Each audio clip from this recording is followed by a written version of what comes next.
And then we should probably let people in too.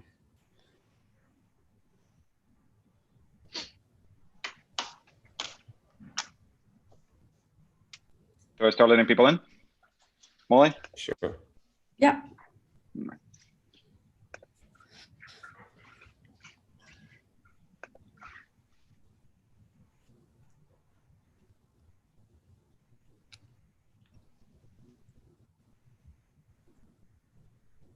Good morning, everybody. Welcome to the final week of PBOC Crisis of 2020. We'll get started in about another minute. Just give everyone a chance to get in. It's nice to see so many people. See a favorite student from Dresden over there. Lots of cool things. Good morning, Matt, Navish, Annika, Sarah Keller, as always. Hi, Rachel, Ravi. You're all coming so fast. Shane, good morning. Scott. This is weird. Good morning, Yanni. Good morning. Hey, can Shane be unmuted at some point, because I might need his help. I didn't even tell him I might need his help, but I might need his help. I think that'd be so fun. Let's do it. Let's unleash him now. Well, we can make Molly, him. Can you unleash Shane? Molly? I just promoted him to panelist. All right. So And then Shane, he'll be able to gonna be the unmute worst himself. promotion. Let's hope that's the worst promotion of his whole life. yeah, although I don't see it. Are you there, Shane?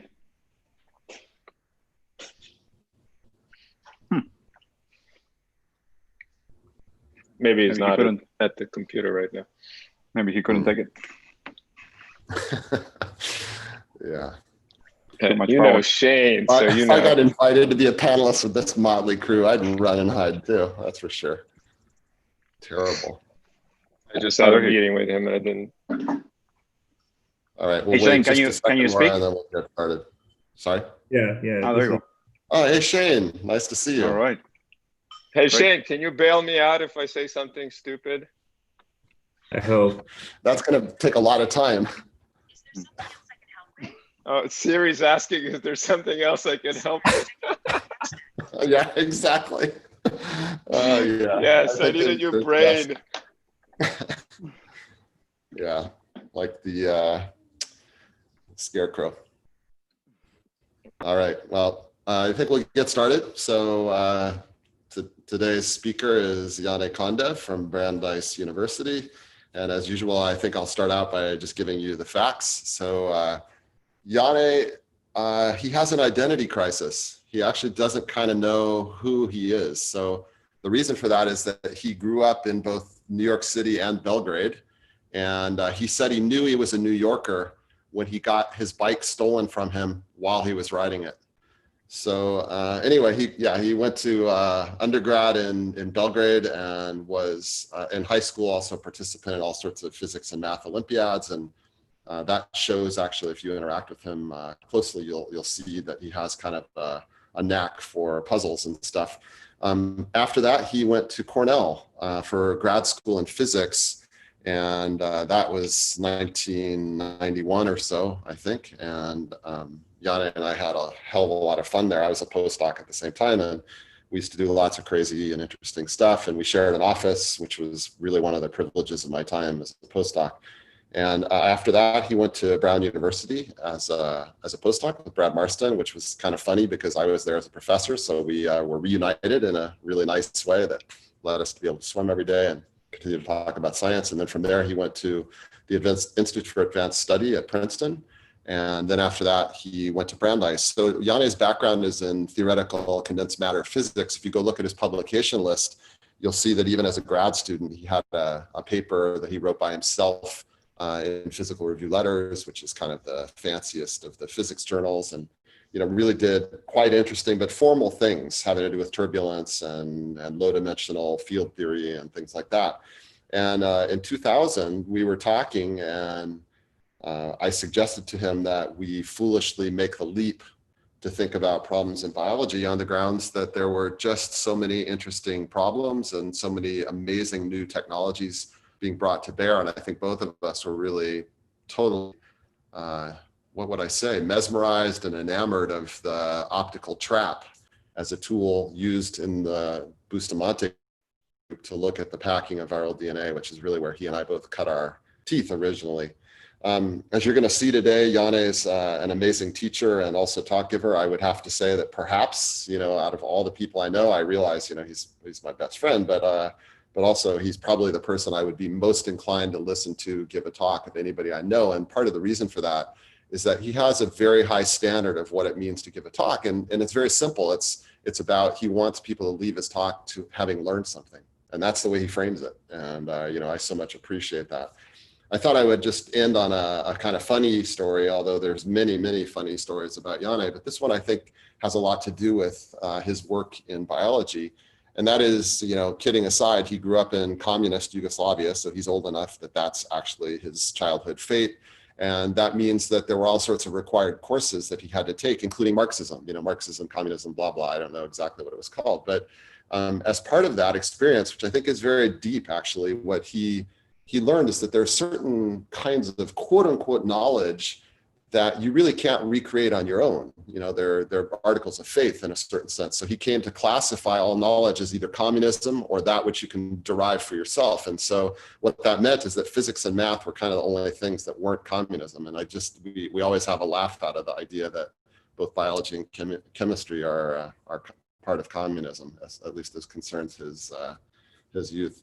So at any rate, one of my great privileges in this life, both personally and professionally, is to having spent many, many adventures with Janne, one of the primary ones of which is we're currently on the 3rd edition of our book, Physical Biology of the Cell, which is a labor of love, as all of you can guess. We don't write it for all of you. We write it basically to hang out with each other. I think all of us, all 5 of us authors, and also Nigel Orme can say it's probably our greatest pleasure professionally. Anyway, so very looking forward to your talk, and that's enough for me.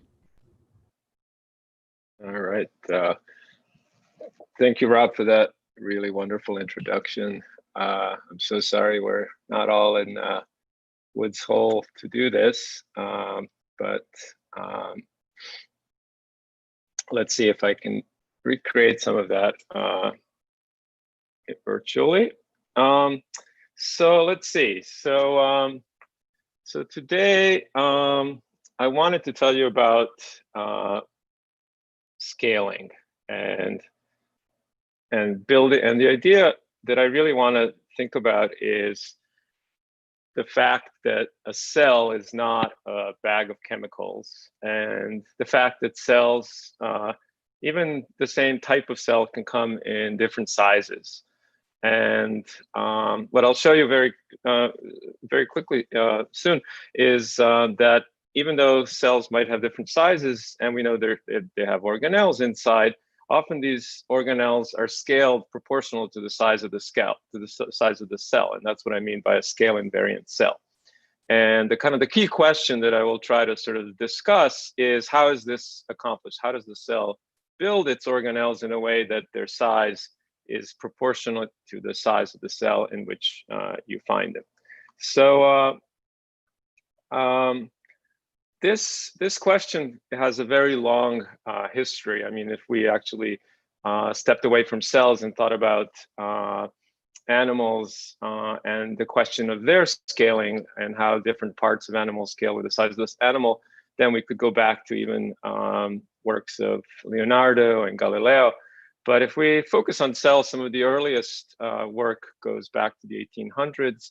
I'm always amused by the fact that the author of this particular study was a British scientist named Gulliver, and he looked at red blood cells, and what he noticed was that red blood cells came in different sizes, and the big red blood cells, like this Pima here, or I should say the big red blood cells often came with large nuclei. Those are the sort of the dark regions that are drawn here.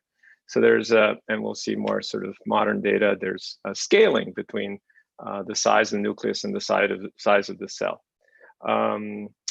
sort of another interesting sort of early example of this phenomenon is Conklin's work, where he looked at the size of the mitotic spindle, shown in green here, and inside a developing embryo. And actually what he did is he created cytoplasmic regions within the two cells of the embryo. They were different in size by using a centrifugation trick. And what he found was that the size of the mitotic spindle that self-assembled in this cytoplasm was proportional to the size of the cytoplasm, even though actually the size of the two cells were roughly the same. So again, this kind of begs this very simple question for which we don't really have a very general answer yet, and that is, how do cells make proportional organelles? So yeah. Question. There's a nice question that was asked by somebody. So the question was, what is the advantage, if any, to grow the organelle in size proportional to the cell rather than increase it in number proportional to the cell and keeping the size of organelles the same? I think that's a very smart question. Yeah, no, I think that is a really interesting question. So I don't know that. I think this would be really fun to debate, and I know this forum is going to not allow that, not in a big way. But what's interesting about the question, I think inherent to the question is an idea of optimal or advantage, and I think that's very hard. So I don't know why, if there's an advantage to having a nucleus, for example, as shown here in the data that came out of Paul Nurse's lab a few years back, having a nucleus whose size is proportional to the size of the cell. I mean, we want, the nucleus, which is this membrane-bound organelle that contains the DNA, should be big enough to contain the DNA. But if you look at the volume contained by the DNA, it's actually a tiny fraction of the volume of the nucleus. So I don't know, speaking to this question, I don't know what is even the advantage of having a nucleus that's roughly the size of that's proportional to the size of the cell, as this data from there clearly shows. In other words, when you make many different mutants, regardless of how you make the mutant of a fish and yeast cell, which are shown here on the left, and you just measure the volume of the fish and yeast and the volume of the nucleus, and you plot the two, you see a direct scaling between the two. So that's an observation. Now, why this, what this is good for, I don't know. Or even if it's good for anything, of course, it could be good for nothing, and it just happens as a byproduct of something else.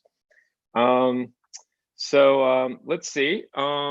Here's another example that I like very much. This is out of UCSF. This is Wallace Marshall's lab that published some of these results. This is looking at mitochondrial networks in yeast cells. Mitochondria are these tubular structures that you see in green. And again, if you measure the mitochondrial volume, so it's really, in this case, because the tubules have, or are soon to have, roughly a constant diameter, it's the length of these, the total length of all the microtubules, microtubules, like you said, total length of all the mitochondria.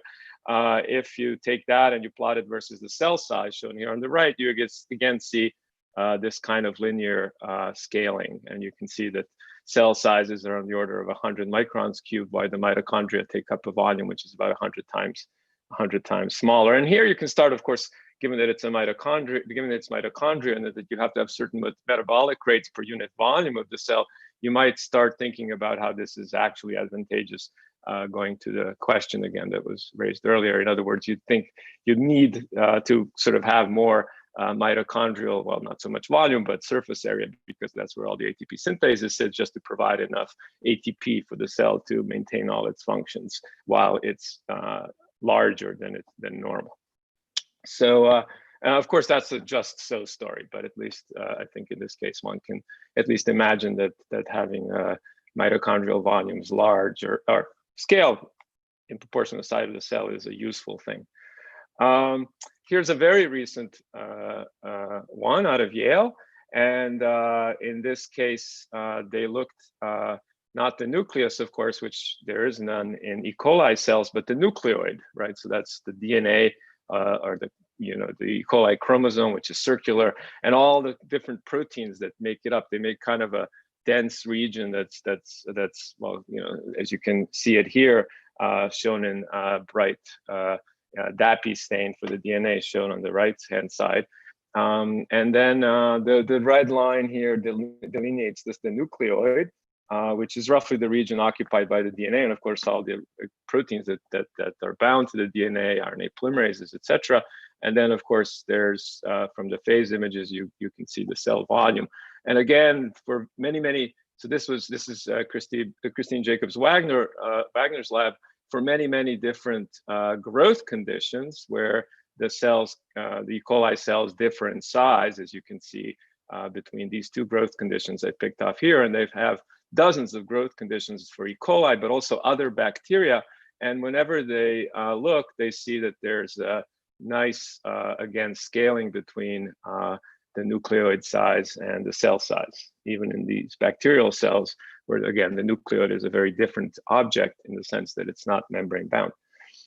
So that's another sort of observation of this sort of scaling phenomenon. And this is another beautiful example where actually the scaling of a self-assembling structure was observed not inside the cell, but in an extract in vitro.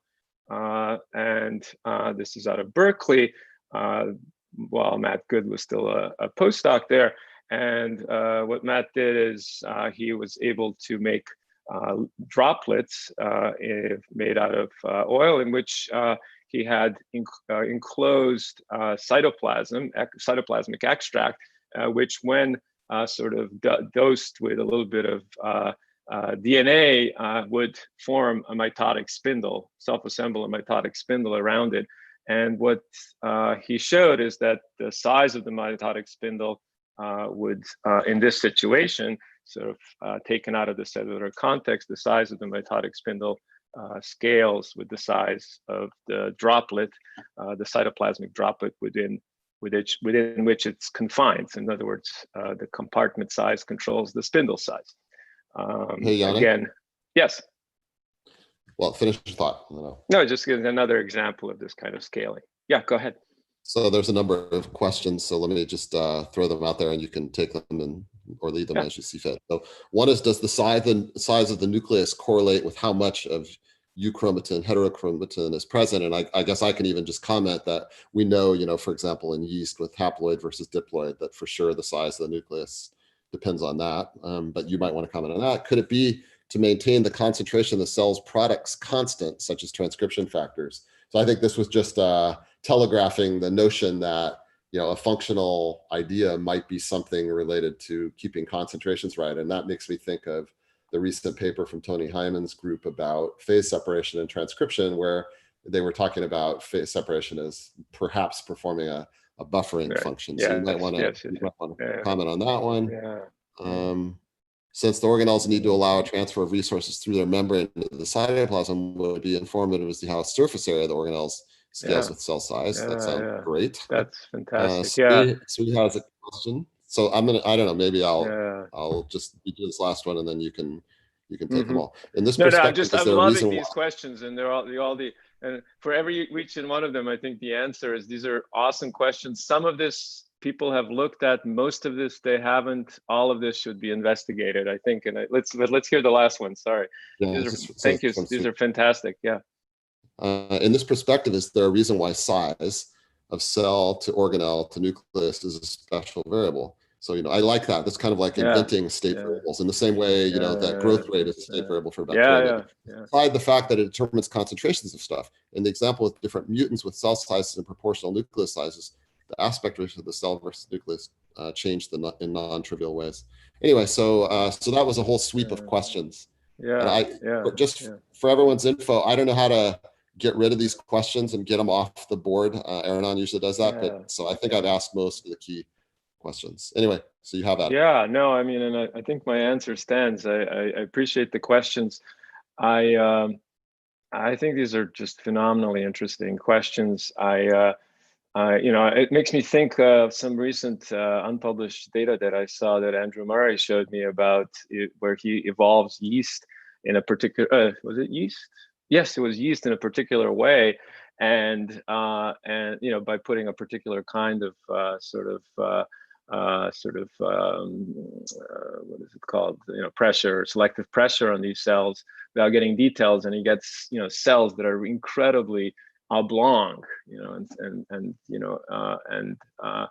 and there's some story why they might want to do that, but I think some of those kinds of experiments might start done, and how to do them and how to sort of address the questions you all are asking properly is not at all clear to me, but I think something along those lines, some experiments along those lines might start yielding answers to these questions, like what are the important variables if we're talking about, so that's one of the I thought was very interesting, like what is the actual important variable in terms of shape and size of a cell for then you have to ask the question you have to specify for what particular thing in cell physiology. Right, so I think unlocking those is going to be, I think, quite exciting. And what I love about it is I think these are some of the simplest questions you can ask about cells. And when you start digging deep, you realize we really don't have satisfactory answers yet.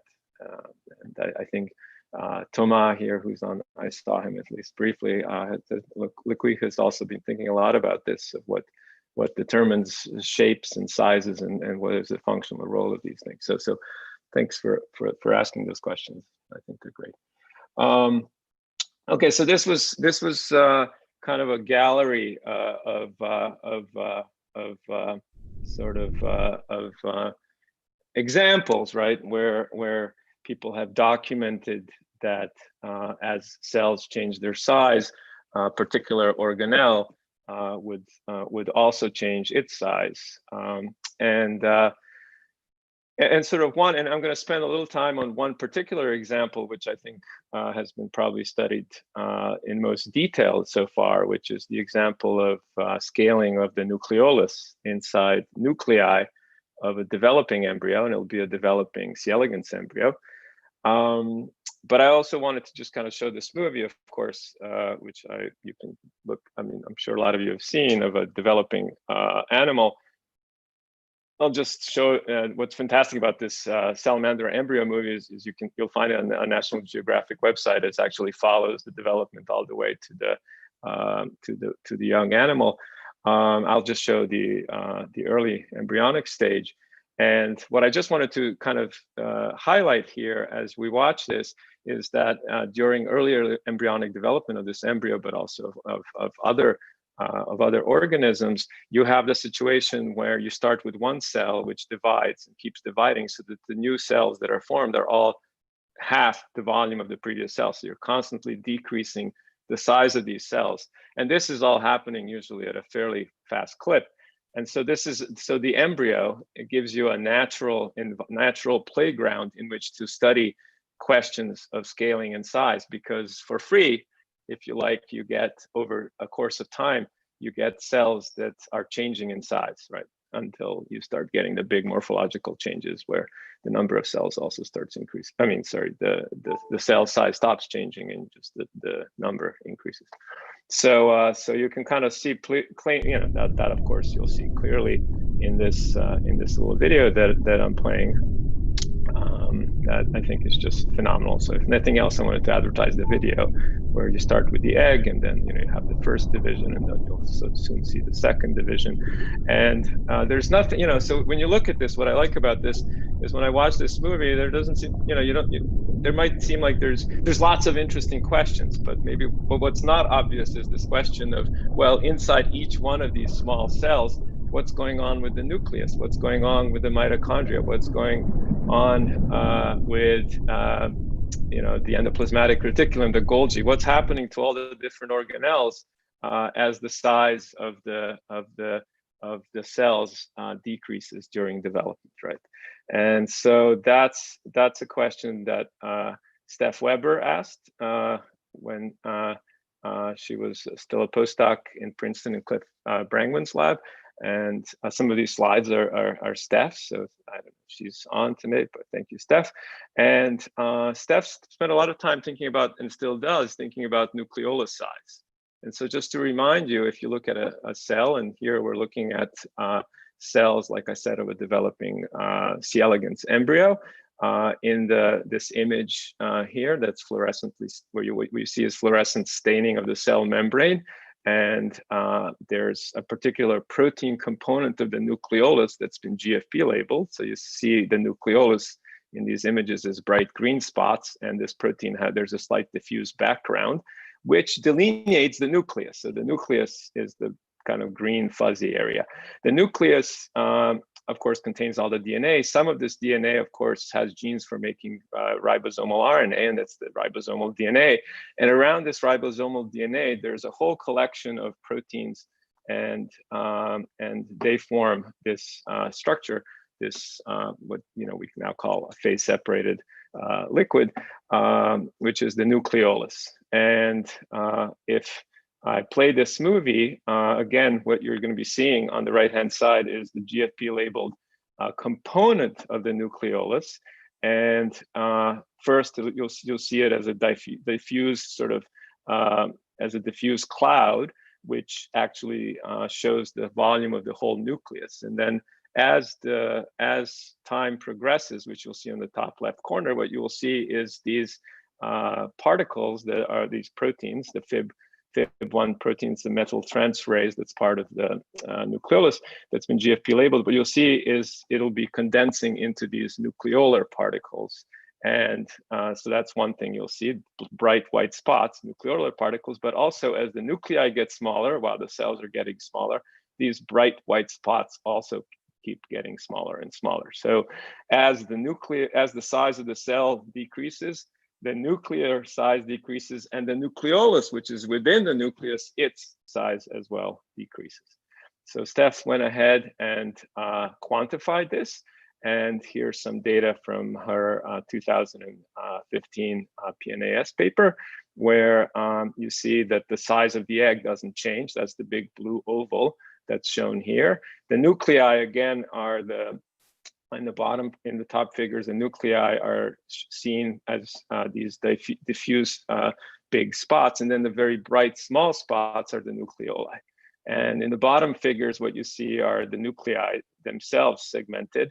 And as the nuclei get smaller, as you go from the 8 to the 16 to the 32 and 64 cell stage, the nucleoli as well get smaller and smaller. And if you take the total fluorescence intensity of these bright spots as a measure of the size of the nucleolus, and you plot that versus the nuclear volume, you see in this figure a nice linear scaling.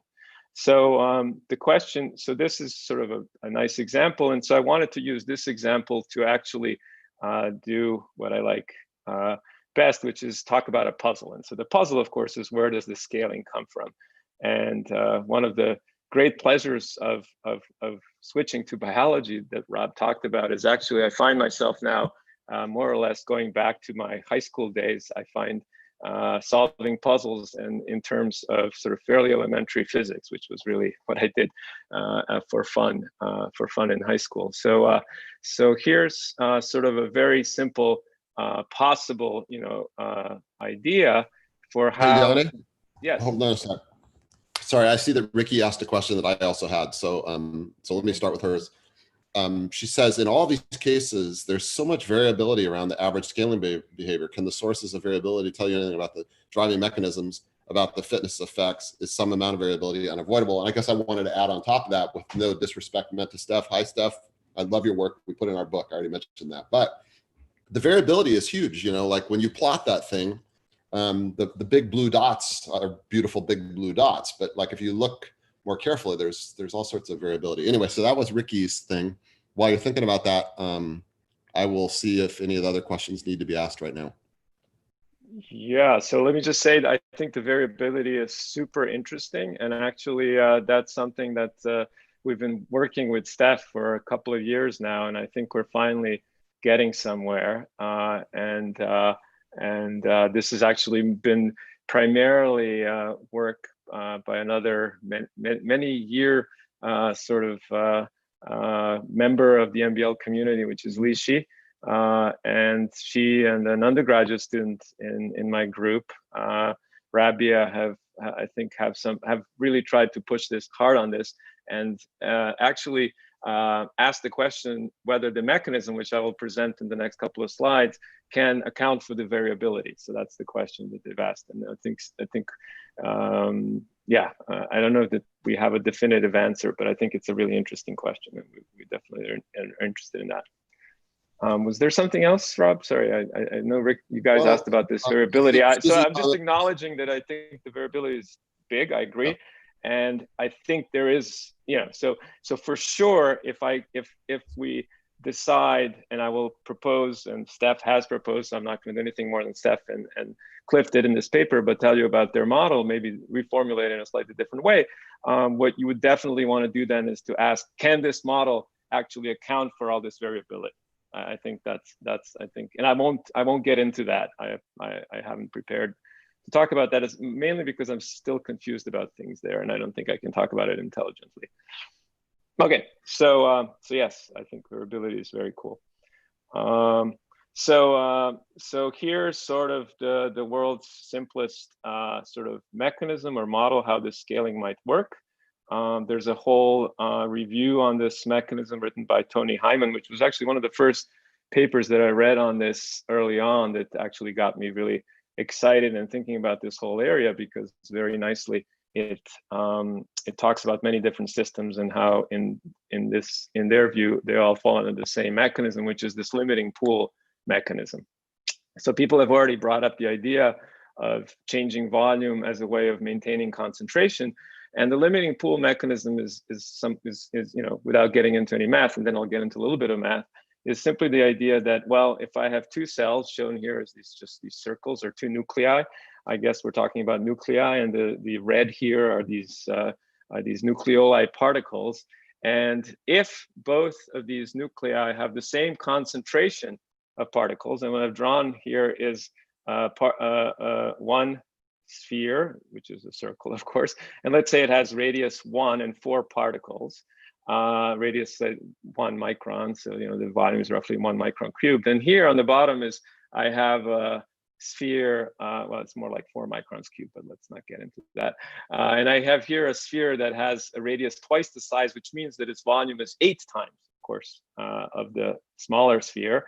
To maintain the same concentration, you need 8 times as many particles. So what I've actually drawn here is 32 particles. So there's 32 red particles in the radius 2 micron sphere, or 2 unit sphere at the bottom, and 4 particles in the radius 1 sphere above. And of course, in both cases, the concentration is the same. But if these particles simply coalesce to form some glob, and in that glob, these particles essentially are packed within some typical distance, probably the size of the particles, like a liquid, then the size of the glob will, of course, be proportional to the volume of the cell, because the size of the glob will simply be the number of particles, and that's nothing but the concentration, which I assumed is the same, times the cell volume. So simply from maintaining a constant concentration of building components, you end up with a structure whose size, as defined by the number of particles, is proportional to the cell volume. So that's, and then there's a fancy name or name to this. It's called the limiting pool mechanism of controlling size. You can turn this into you can get a little sort of more detailed about this. And actually this is important because I want to show you something that Steph did, which is why I like this particular experiment of hers as the best example that I know of so far of testing these ideas. And to get to that, we have to do a little bit of mathematics. Instead of just thinking about that all the particles are assembled, what we should think about, in fact, is that something like the nucleolus is a dynamical structure. So it has its components, and in this case, I'm considering sort of a very simplified model where I'm only tracking one component, which are these red particles.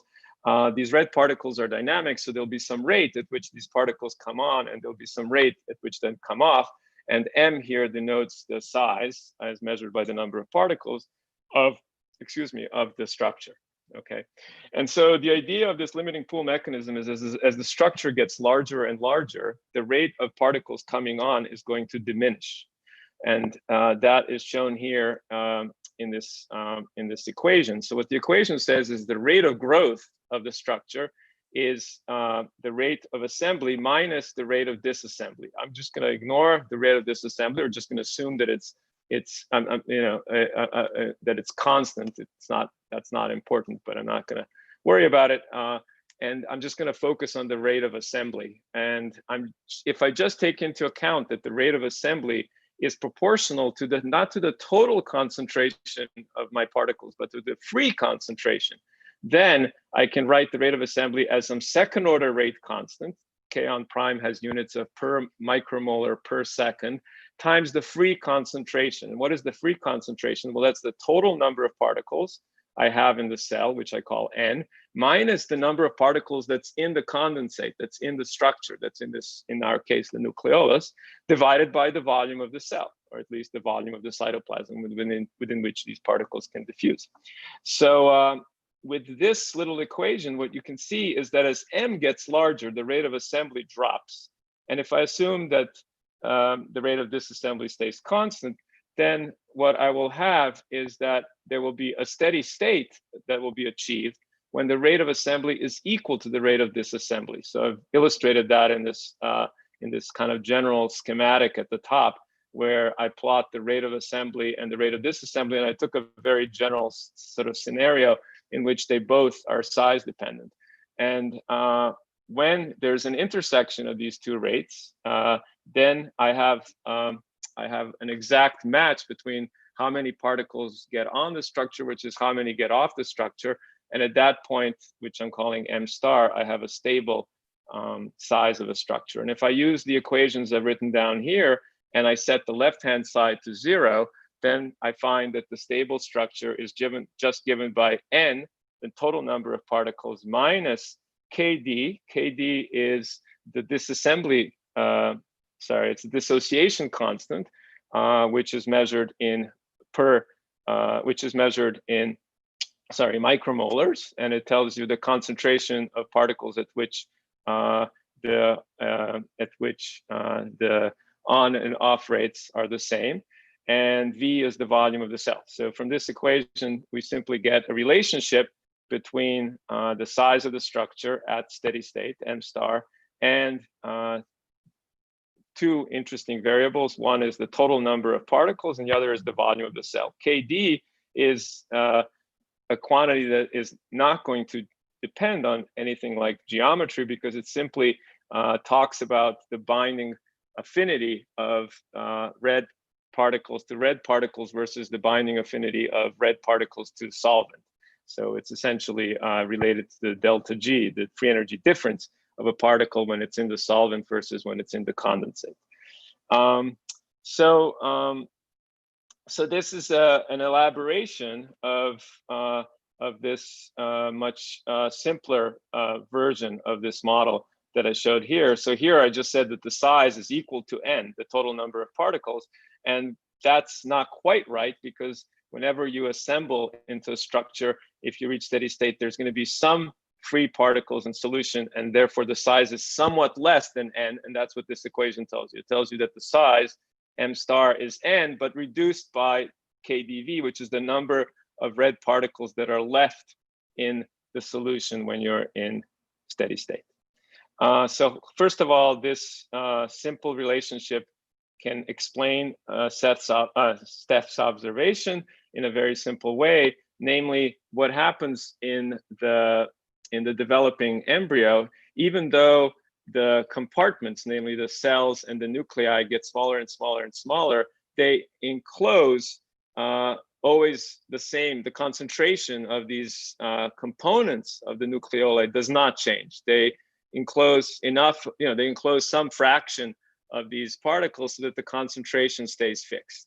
If that's the case, then the total number of particles in the nucleus is just the concentration of those particles times the volume of the nucleus. So N is just CV. And if I substitute that into this master equation that we derived for this model of limiting pool mechanism, we get that the mass of the nucleolus, the total number of particles in nucleolus, is a constant, which is the concentration of this throughout the egg, minus the dissociation constant. So this is independent of the volume times the volume. So you get a direct scaling, and yes. No, finish it.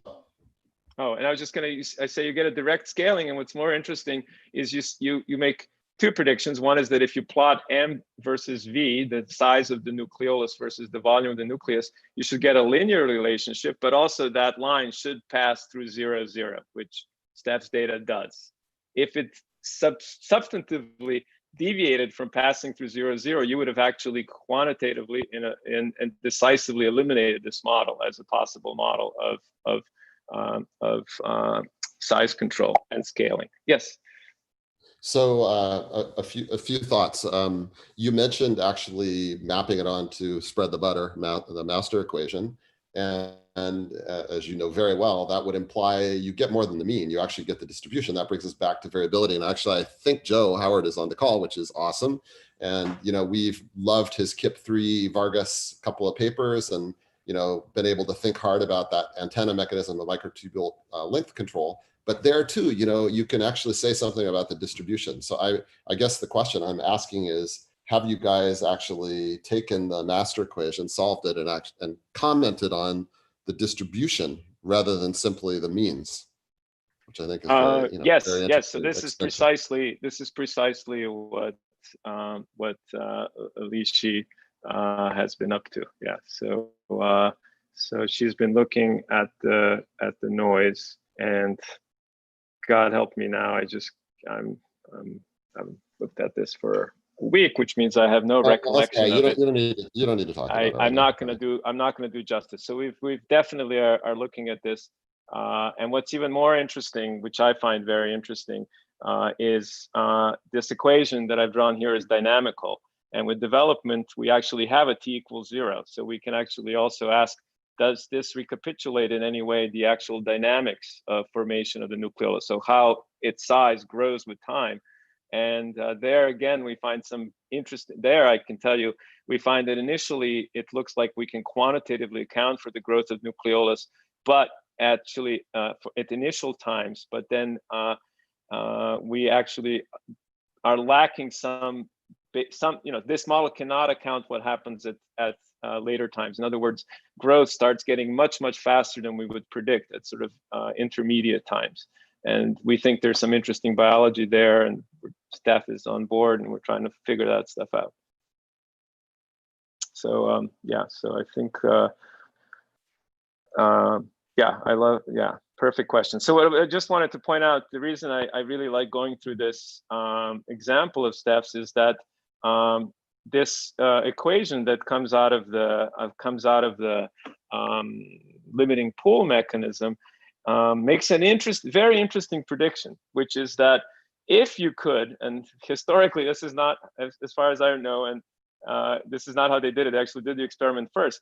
But anyway, if you could now take a nucleus which has a certain number of particles, these Fib1 particles, and you could synthetically make it bigger or smaller, and there's a way to do that with RNAi, then what this equation will actually tell you, if you look at it up here, if n is constant and you start messing with the volume, then in fact you would get an inverse correlation. In other words, as you increase the volume, the mass of the nucleolus should get smaller and smaller, simply for the reason that as you increase the volume, if you like to think in those language, you will have to evaporate some of these particles off the condensate to maintain a constant concentration, constant free concentration, which is also called in the Actin and microtubule literature, the critical concentration. So the key to this whole thing is you're always maintaining this critical concentration, free concentration. And so if you were to increase the volume, you would end up getting a smaller nucleolus. And that's exactly what they see.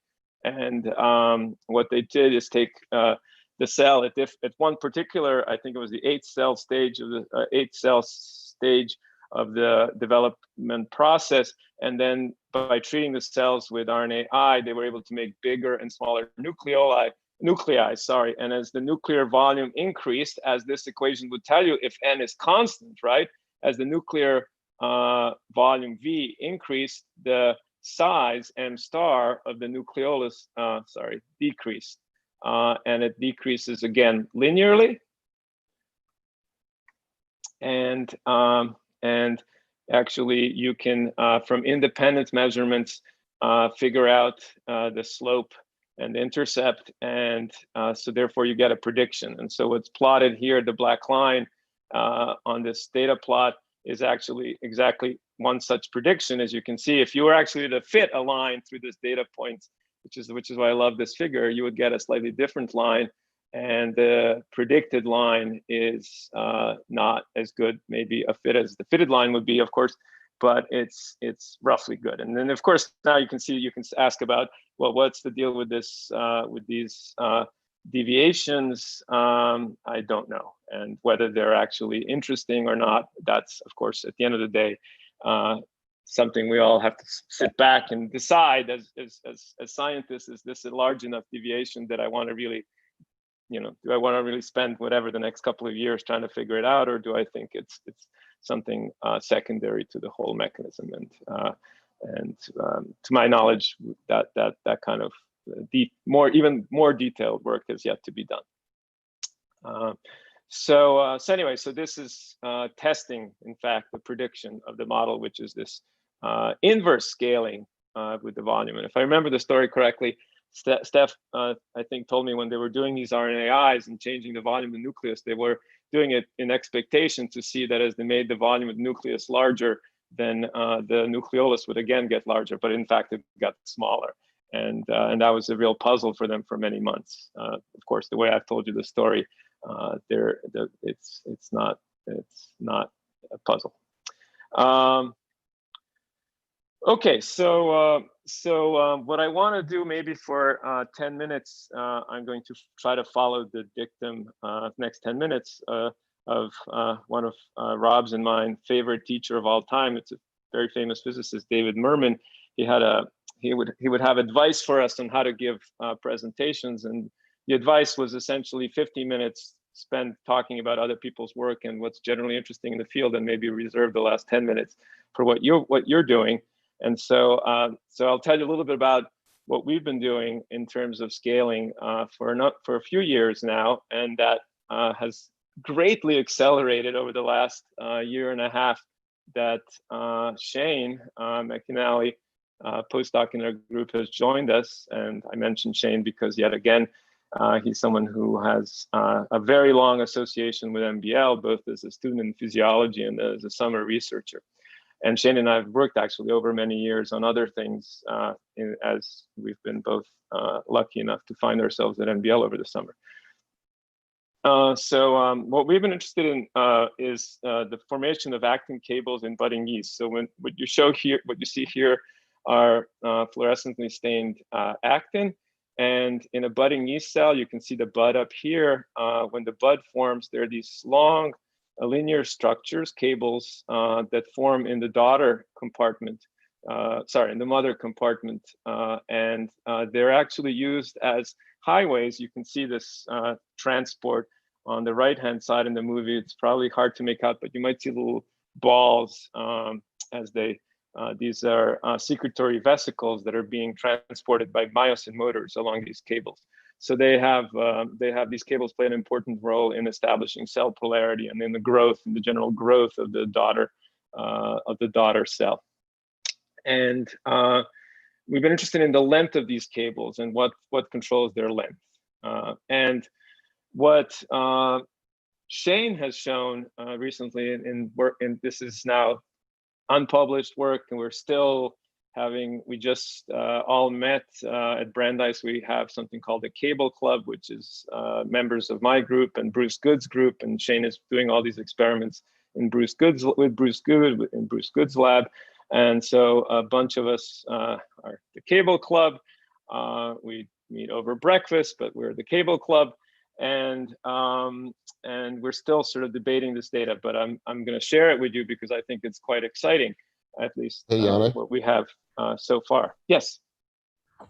Nice question from Bo Yang, although I think I might see a way to the answer. So he says, as the nuclei become smaller and smaller, would DNA, which takes up more or less a fixed volume, take up a larger and larger portion? Therefore, the effective volume would decrease not linearly as the total volume of nuclei. You can take a crack at that, although I think I can also tell you the answer. I did not follow that in real time. Sorry. So yes, I mean, Well, I'll just comment. Basically the volume of the genome is 1/1000th of the confinement volume. So he was worried that maybe because the nucleus is getting smaller, but the genome is not. It's just a fixed thing right, that it yeah. takes up more and more and more of the space. And I That think is absolutely true, but it's still it's going to be a vanishing. It's going to be a very small fraction of the, right, like yeah. you said, of the volume of the volume of that the DNA takes up will be very small compared to the volume of the nucleus. 1 nanometer cube per base pair. Okay. Yeah. All right. I mean, chromatin takes up more, but yes, I think that is generally still the case. So what Shane's done is looked at yeast cells of different size, 1N and 2N shown on the left. Those are haploid and diploid cells, and that's something that's been looked at before by Bruce and his students and postdocs. And then Shane has actually found these very interesting temperature-sensitive mutants where as he grows up the cells, he can get them actually to be quite a bit larger. And these are now just haploid cells. So the ploidy is the same as in a wild type cell. And as you can see, by just looking at a bunch of different cells, this is just all the data that we had, I think in May, there's more of it now. Oops, I apologize. You see that the length of the cable, and what we've done here is plotted the logarithm of the length of the cable with the logarithm of the cell radius, and what we see is scaling with when you do a log plot, the slope of the line tells you whether the cable length is scaling proportional to the if the slope of the line is 1, that tells you that the cable length is scaling proportional to the radius. If the cable length were scaling proportional to the volume, which goes as the radius cubed, then the slope of the line would be much bigger. It would actually be 3. So the fact that the slope of this line is this best fit slope is 0.91, and slope 1 is the dashed line. But the fact that it's close to 1 tells you that the cable length is scaling with the radius of the cell. So somehow this, when building these cables, the cell knows not about the volume, but knows about the radius, which is a cubic root of the volume. And that is a very different problem that the cell has to solve than building the nucleolus. So I tried to explain that here, right? And I think it's going to be obvious to already to most of you, namely, if I have a cell, right, and I double the radius, keep the concentration fixed, which in the case of actin, we've looked at that. We've done the measurements, and the concentration of actin is as far as we could tell, is at least the F actin seems to be consistent for these cells of different size. So if you have a concentration that's fixed, of course, and if you make a 3-dimensional structure, then the size of that structure will be proportional to the cell volume. But now if I take all the components in the big cell and I make a 1-dimensional structure, well, if I double the radius, now this length of the structure will not double, it will actually increase by a factor of 8. It will not scale with the radius of the cell, it will scale with the volume.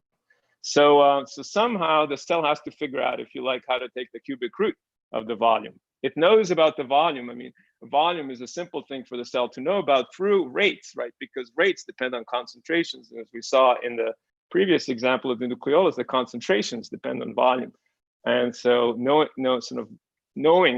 so to speak, about volumes is not a difficult thing, but knowing about radii, I think is, or linear dimensions becomes a kind of a more complicated engineering problem for the cell. So this is one of the reasons why we're very excited about that. And so in a couple of minutes, I'll just tell you, I'll give you a little bit of a flavor of the direction in which we've been going and trying to understand where this scaling comes from. To do this, building on work we've done over the past roughly 10 years of how these cables, and actually the experimental work has really been sort of a tour de force that has been happening in Bruce Good's lab, which combines sort of very clever genetics and biochemistry and quantitative cell imaging. And through all that, there's kind of there's an emerging picture of this cable formation, I'll just tell you some of the things that are important. One of the key things is that at the bud neck, there are proteins that live on this bud neck, which are called formins. And they're actually the ones that are assembling the actin filaments that make up these cables. So they actually capture these actin monomers shown here in gray, and they incorporate them into the growing filament. Those filaments are cross-linked. And at the other end, the end of the cable that's toward the other side, away from the bud neck, the other side of the cell, there is the region at which, at those points is where the filaments gets degraded and depolymerized. So again, we expect that reaching sort of steady state lengths requires that either assembly or disassembly or both are somehow length dependent.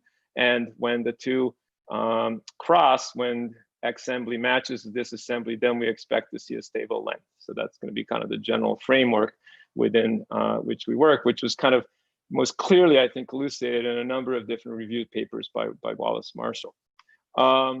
So this is how cables are made, and sort of the discovery that Bruce made, like I said, about 10 years ago, that got us really thinking about this problem, was that he found a mutant, which there's a number of these, but one was really interesting.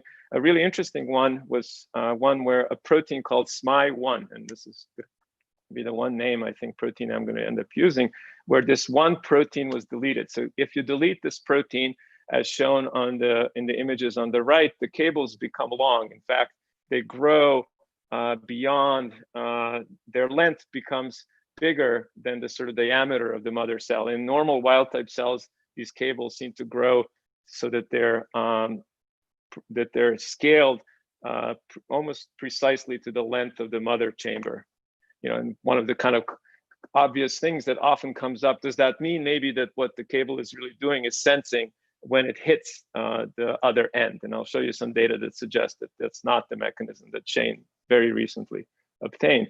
But regardless, when the SMI1 protein is deleted, growth continues beyond that point. And as you can see on the right-hand side, the cables get curvy as they bend and go back into the mother cell and actually start growing in the direction towards the bud neck and not away from the bud neck. This also actually makes these cells somewhat sick, and we think, Bruce has told me, that's the most likely thing, or at least what he believes is that has to do with sort of somewhat that this transport that these cables perform, that these cables are part of this transport, is somewhat disrupted because now you have vesicles that are going in the wrong directions. Okay, so SMI1 is a protein. Then when you delete it, I'm just going to tell you three things, then we're going to incorporate that into a simple model. SMI1 is a protein. You delete it, it becomes, the cables become longer. Yes, yes. I just want to check in with you about timing. So how much longer do you imagine? So I was going to go on for maybe 5 minutes. Is that okay?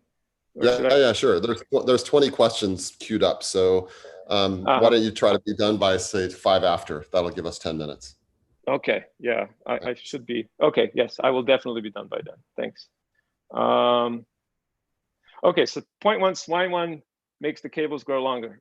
The other one is, I won't get into the data, we don't have time. There's both biochemical data, there's some unpublished, we have to do this again, single molecule data, and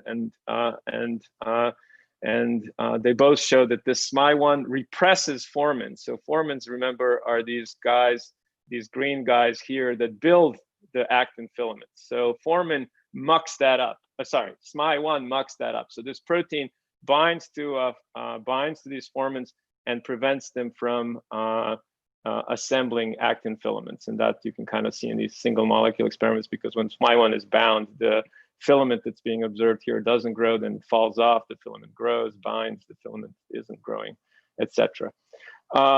And then most importantly, SMI1 is transported by myosin motors along the cables. By GFP labeling, we've been able to show that they track the cables as they go towards the bud neck. So how does this become a model of length control? Well, without getting into the equations, it becomes quite simple. It's this antenna model, which we were first alerted to in the works that Rob mentioned earlier by Joe Howard and his work on kinesin 8. This is somewhat different, but essentially the math is exactly the same. The idea is the following. If you have a cable, and that's my hand, and it has a length L, then SMI1 is a negative control of formin, but the amount of SMI1 that's going to be arriving at these cables per unit time is going to be proportional to the length of the cable, simply because the longer the cable, the longer the landing pad to which these SMI1 molecules diffuse. So the longer the cable, the more SMI1 gets on the cable, the larger the fraction of time that the formin spends with SMI1 bound to it, namely inhibited. And therefore, the rate of polymerization will decrease with the length of the cable. And in fact, if you work out the math, as I just said, because the rate at which SMI1 lands is proportional to the length, the rate of assembly decreases linearly with the length of the cable. And that's shown in this top equation. And this, of course, again, because the assembly decreases with length, if I assume constant disassembly, this leads to a stable length. So that's sort of the model. And so we've tried to test that. I'll skip this test. That was varying one of the parameters in the model, but I'll get to the one that I'm really excited about. This is data that Shane was able to collect very recently. For the first time, he was actually able to watch a single cable. It's shown here in this movie with a circle. He was able to track the end of a single cable, that's the circle, and watch it extend. So the cable starts growing. You'll see it in a second. At about 18 seconds, it starts growing from the bud neck and it extends to the tip, to the other side of the cell. And by repeatedly measuring this over many cells, what Shane was able to show is that the rate of extension, the rate of which the length is increasing, so if you like, that's the rate of change of length with time, that it decreases with time. So this tells you that as the cable is growing, the growth is slowing down, and it's slowing down way before it hits the end of the cell. So somehow the growth knows about the fact that that monomers are being added. So growth, in this case, is monomers being added by the SMI1 at the bud neck, by formins at the bud neck, and this growth is cognizant of the fact that the cable is getting longer and longer. It's slowing down.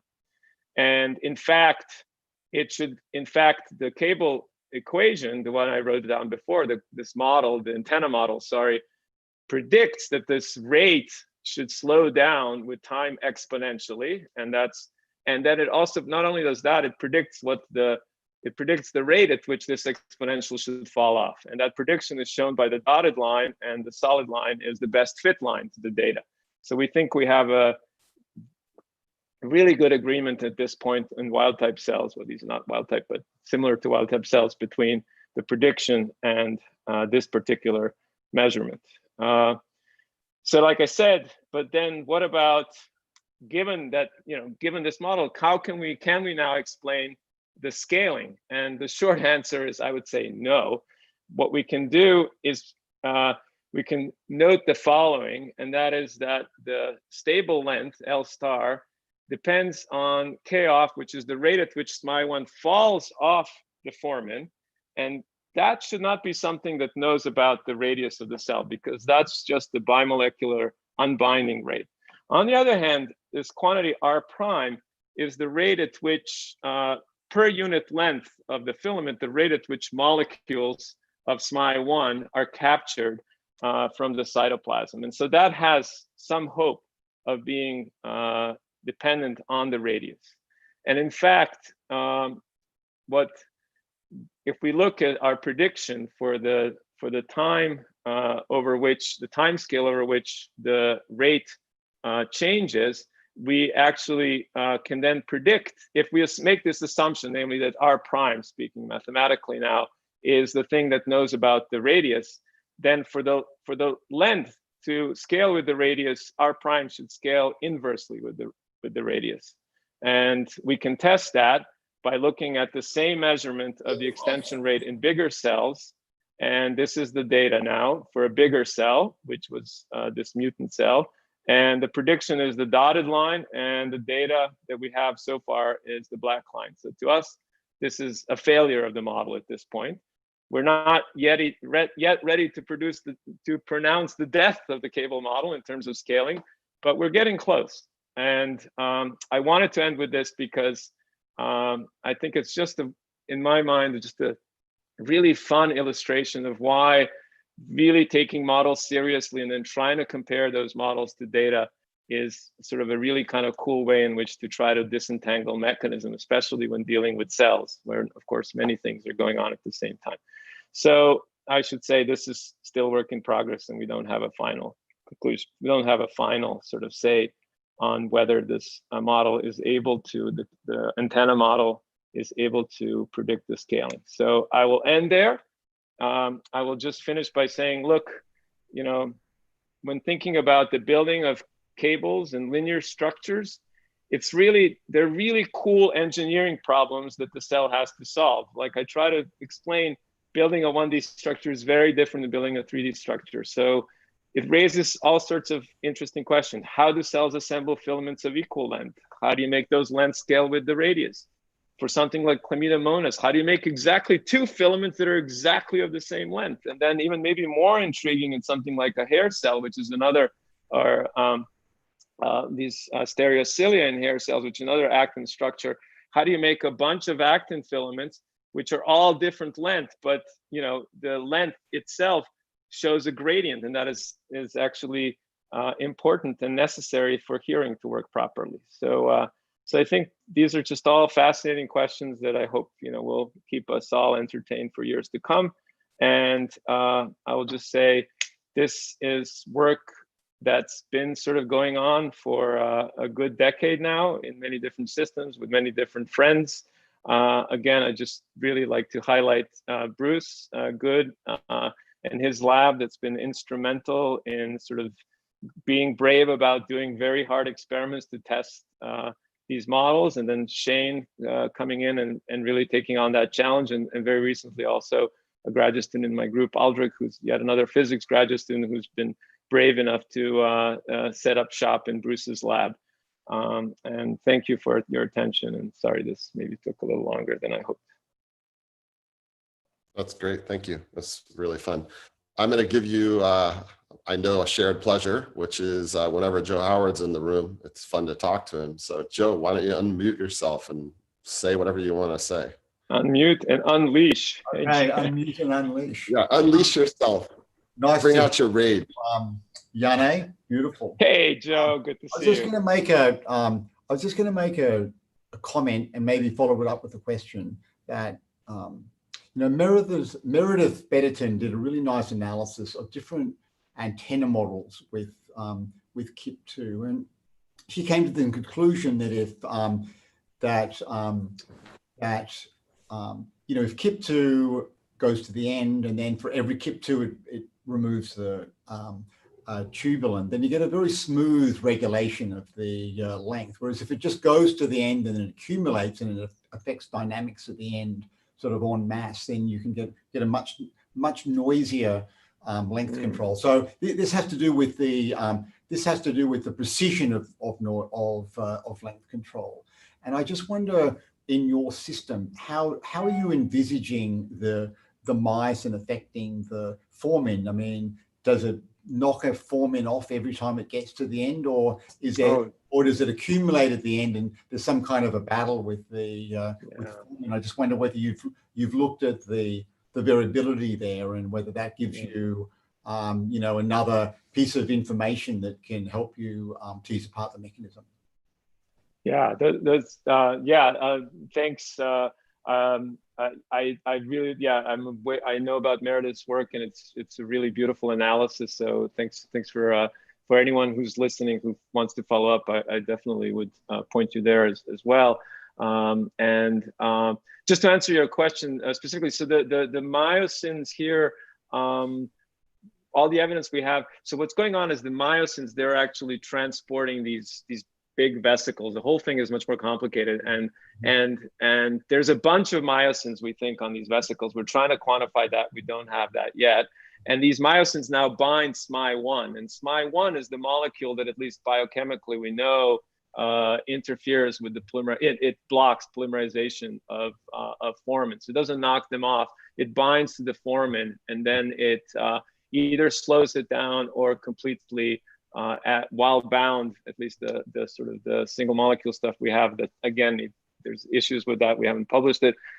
Suggests that it actually just completely blocks it. So unlike KIP, which I think is very fun, right, which is this depolymerizing kinesin that walks on microtubules, this is a myosin motor that doesn't depolymerize but carries a negative regulator, right? So it's a variation on the theme, if you like. Now, you asked a very interesting question, which is, do I envision this being just, do I envision that every time one of these is delivered, it's delivered and it's handed over to the formin versus released? And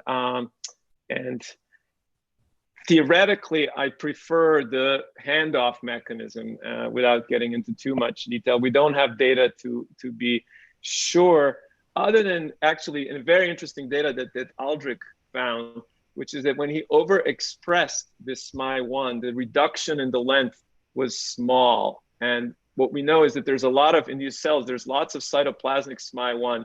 So this kind of suggests to us that what's important are just these SMI1s that are delivered and not the total concentration, which might suggest that this kind of handoff thing, which is, I think, the equivalent to your KIP coming to the end and knocking one off, seems to be favored by me at the moment. But there's still too much work to be done experimentally to know for sure. Yeah. And with regards to noise, we have, this, it's quite hard to measure these lengths, as Shane, who's on the call, can tell you. And we haven't dared yet sort of get into trying to understand the noise, even though I think it'll be very illustrative. One thing I can say, which I find extremely suggestive, is that you can sort of see it here. And that is, if I look at these cells of different length, of different size, so that I'm looking at this picture here at the bottom left, it's the cable length, and these are 4 different mutants, which have different sizes. And as the length gets, as the size of the cell and the length of the cable gets bigger, the distribution gets wider. And when we plot these things rescaled by the diameter, looks like the widths are also all roughly the same. So it looks like the whole distribution might be scaling with the radius, not just the mean. Just, looking lovingly at, to the extent that the blue and the red, if you look at the blue versus the red data, and now I just replot that data, but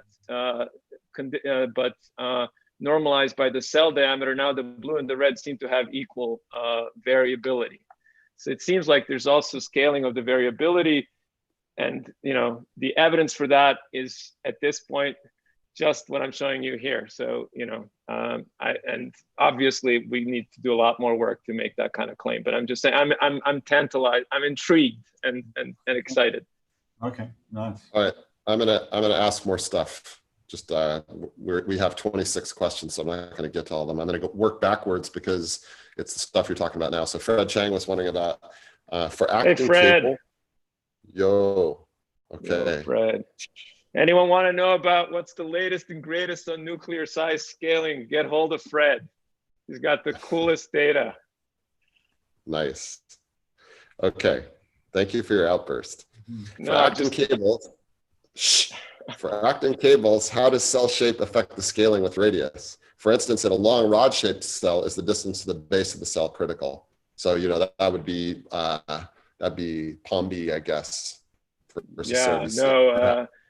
So Aldrich and Shane, I saw the data 2 hours ago. They have a mutant where yeast looks like a bowling pin. And Shane, correct me, and I think they're seeing that the scaling is with the long axis, not the small axis. But that was data I saw 2 hours ago, and it was literally 2 hours ago. So we also hope to get these mutants eventually when they're published from Andrew Murray's lab, which is another one where the yeast cell is very oblong. And look at cables in those. So I think this is a fantastic question, and we're totally interested what happens when you change the shape. I'm going to ask you a technical question, which I think is fun. How do you ensure that the cables that are measured grow in the plane of the video? These are 3D. Yeah, no, I know, but then I said differently. Then when you do the measurement, then there's going to be a cosine theta. At least that's my take on what the person's saying. Shane, help! Can you Come back, Shane. Turn on come your camera. back? Too. Whoa! Now Yeah. unmute your. Shane, can you please? I think this is something you've struggled with, and Yeah, that's certainly a caveat in the data, and it's just something I'm not sure we can actually get around. So with these images, they're 4D, so they're stacks through time, and then we take a max intensity projection through that to measure the cable length. But yeah, that's certainly something we have in the back of our minds with this data. Could you use confocal? This is with spinning disk confocal microscopy. I see. But then couldn't you do like Z-stacks so you actually find the profile or something, or maybe that's what you actually mean. I'm talking about. Yeah, that's what I mean. So we take Z-stacks through time and then sort of compress those into a single dimension and then measure the cables through there. But in the axial resolution wouldn't really be enough to correct for that. So it's just sort of a caveat for sure. but I think the question was, Shane, do you need that the cable grows in a single plane for you to follow the end? And I guess I thought you did not, but I'm not sure now. No, it doesn't. So with the imaging techniques we're using, it doesn't need to just grow in a single plane like this for us to see it. But I think what the question is referring to is if it's moving at this angle along sort of the cortex, which I think it does do, then that is influencing the rate. But I think I would anticipate for the rate to be looking like it would be going slow and then fast as it got to the edge of the cortex and then slow down again. So, that's something we should try to take in. Yeah, we should definitely take into account eventually. Yeah. I'm afraid we're going to have to call it quits. There's some really great questions, so I'm hoping that that Ernan will copy them and send them your way, Yane. And also, I'm going to volunteer Yane for you guys. So Yaya has a great question. Freshta has a great question. There's all sorts of really interesting stuff out there to think about. So cool, thank you. For those of you that are left, let me just say that tomorrow we have Dan Needleman from Harvard University, and I think he's going to talk about mitochondria and metabolism. It's really fun. This is something that Joe Howard and Sri and a couple of others of us on the call heard Dan talk about at KITP back in December, and I'm looking forward to getting a update on that stuff. So that's tomorrow, and then let's see. After that, I think we've got Lena Koslover and Armita Nur Mohammed, and then Thomas Lequi, who I think might have left now, although maybe he didn't. Maybe he's still here. Yeah, so Thomas is giving a talk on Friday, and so that's what the week holds. So it's great to see everybody, and sorry we didn't get to all the questions, and I wish you all a great day. And we're looking forward to your talk on Saturday, Rob. I was just going to ask Ernan if he wanted. I was going to ask Ernan if he wanted to talk instead of me. So that's why I keep not mentioning. I was just reading a little bit about Schrodinger's. When you wrote What Is Life, a lot of and things like that. It's pretty interesting. It's so incredibly interesting. I have to say, just yesterday morning, I just reread the whole book again for like the 5th time, and I've been writing. It's the 75th anniversary, so I've been writing a piece on it. But the three man experiment.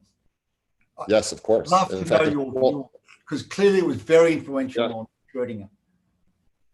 Yeah, and in fact, there's actually a book you may know it, which is on the creation of physical biology. It's about that experiment. So it's really super interesting. Yeah, absolutely. Yeah, so I'll talk a bit about that stuff. Anyway, it's great to see everybody. Toma, you look like you're outside enjoying the blue sky somewhere, which is good. All right. Take care, everybody. Thank you for tuning in. Thanks for all your smart questions, and wishing everyone well. Thanks, Yane. Good to see you. Thanks. Ayana, thanks. See you all soon. Thanks, guys.